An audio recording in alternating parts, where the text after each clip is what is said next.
7 अगस्त को सऊदी अरब के मक्का में 3 देशों ने साइन किया एक ऐसा एग्रीमेंट जिसमें कुछ लोग इस्लामिक नेटो जिसे कह रहे हैं। इसमें शामिल है हमारा पड़ोसी देश पाकिस्तान, सऊदी अरब और तुर्की। इस समझौते की शर्त सीधी है कि अगर इनमें से किसी एक देश पर भी हमला हुआ तो वो हमला तीनों देशों पर माना जाएगा। पर सवाल यह है कि क्या भारत को इससे घबराने की जरूरत है? जवाब देने से पहले 70 साल पुराना किस्सा सुनिए।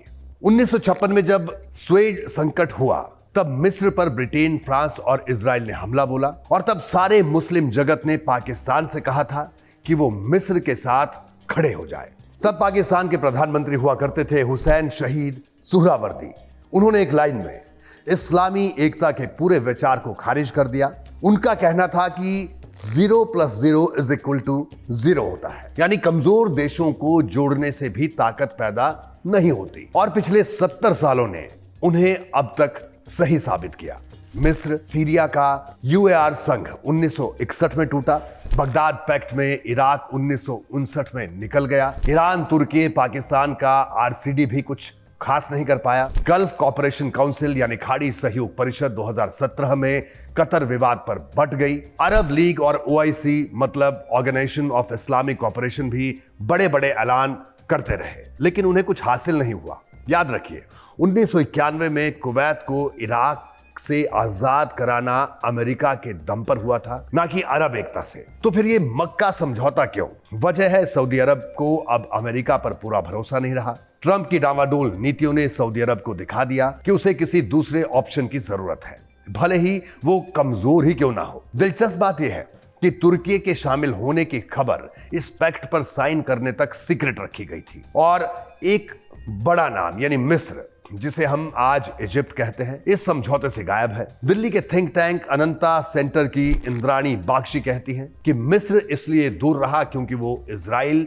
से शांति समझौता करने वाला पहला अरब देश है। UAE से उसके गहरे आर्थिक रिश्ते हैं और भारत से भी व्यापार बढ़ रहा है। फिलहाल भारत मिस्र व्यापार $6.5 अरब का है। अब बात करते हैं इस्लामिक नेटो वाले डर की। कांग्रेस सांसद शशि थरूर इंडियन एक्सप्रेस में अपने कॉलम पर लिखते हैं कि यह तुलना भी जल्दबाजी है क्योंकि असली नेटो के पास एक ज्वाइंट कमांड स्ट्रक्चर, पहले से तय सेनाएं और गहरी टेक्नोलॉजिकल पार्टनरशिप है। मक्का समझौते में अभी इसमें से कुछ नहीं है और तीनों देशों की प्रायोरिटीज भी अलग अलग है।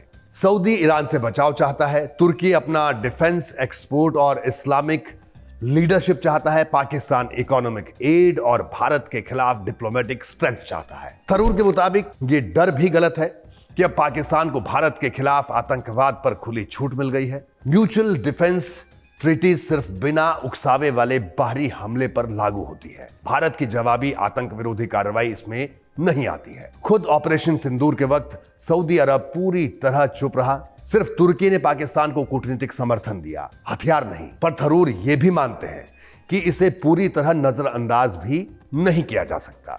असली खतरा सैन्य गठबंधन से नहीं बल्कि टेक्नोलॉजी में है। तुर्की की ड्रोन और इलेक्ट्रॉनिक वॉरफेयर तकनीक, सऊदी के पैसों से पाकिस्तान की सेना तक पहुंचना भारत की सुरक्षा के लिए चुनौती बढ़ा सकता है। भारत के विदेश मंत्रालय ने अब तक सिर्फ इतना कहा है कि वो इस पूरे घटनाक्रम पर नजर रखे हुए हैं। ना पैनिक, ना खारिज करना, यह संतुलित प्रक्रिया खुद एक संकेत है। सुहरावर्दी का वो गणित आज भी सही बैठता है कि कमजोर देशों को जोड़ने से ताकत नहीं बनती और यह पाकिस्तान पर भी लागू होता है। 2015 में सऊदी अरब ने यमन युद्ध में सैनिक मांगे तो पाकिस्तान ने इससे मना कर दिया। 2025 में हुती हमलों के वक्त पाकिस्तान ने सऊदी का साथ नहीं दिया, भले ही उनके बीच डिफेंस पैक्ट पहले से मौजूद था। तो जिस इस्लामिक नेटो से डर फैलाया जा रहा है उसकी नींव खुद इतनी मजबूत नहीं जितनी दिखाई जा रही है। विदेश मामलों के जाने माने जानकार C राजा मोहन का सुझाव है कि भारत को हाथ मलने के बजाय खाड़ी के उन कमजोर देशों से रक्षा समझौते